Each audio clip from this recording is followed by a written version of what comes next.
दोस्त जनाब हसान शिवगार साहब, डॉक्टर अब्बास साहब और उन्होंने वफादार जनाब, उस तो अलावा दूसरे दोस्त जिन्होंने अपना कीमती वक़्त, अपना माल जान अल्लाह ताला की मखलूक वास्ते सरफ किया।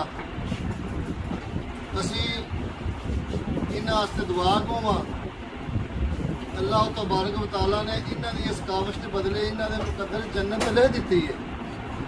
असी दुआ करते हैं कि कल क़यामत वाले दिन अल्लाह तबारक व तआला इहदे सिरे जिन्हां अपना दीदार कराए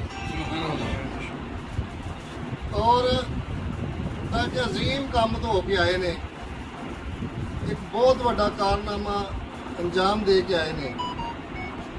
जिस तरह शहीद जरा मुजाहिद मतलब दिन तोली जानी है, यह उस तो भी बड़ा अजीम काम है।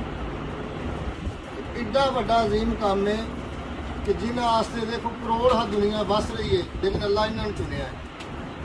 सानू इन्हों के मुकद्दर से फखर करना चाहिए और ऐसे जो लोग ने उन्होंने नाल तामन करना चाहिए, बिला इम्तियाज, बिला बरादरी, बिला किसी फिरके तो, बिला किसी मसलक तो।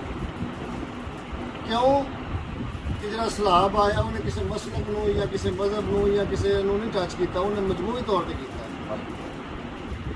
अल्लाह के नबी सल्लल्लाहु अलैहि वसल्लम फरमाया है कि जो कोई बंदा किसी इंसान के दुख खिच जाता है, वो तकलीफ दूर करता है, तो रब फिर वो अपने जो ना रहमत के दरवाजे खोल देना।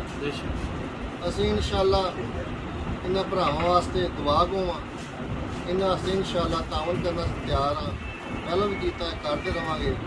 सानू सारे दोस्तों अल्लाह तबारक तआला इनके काम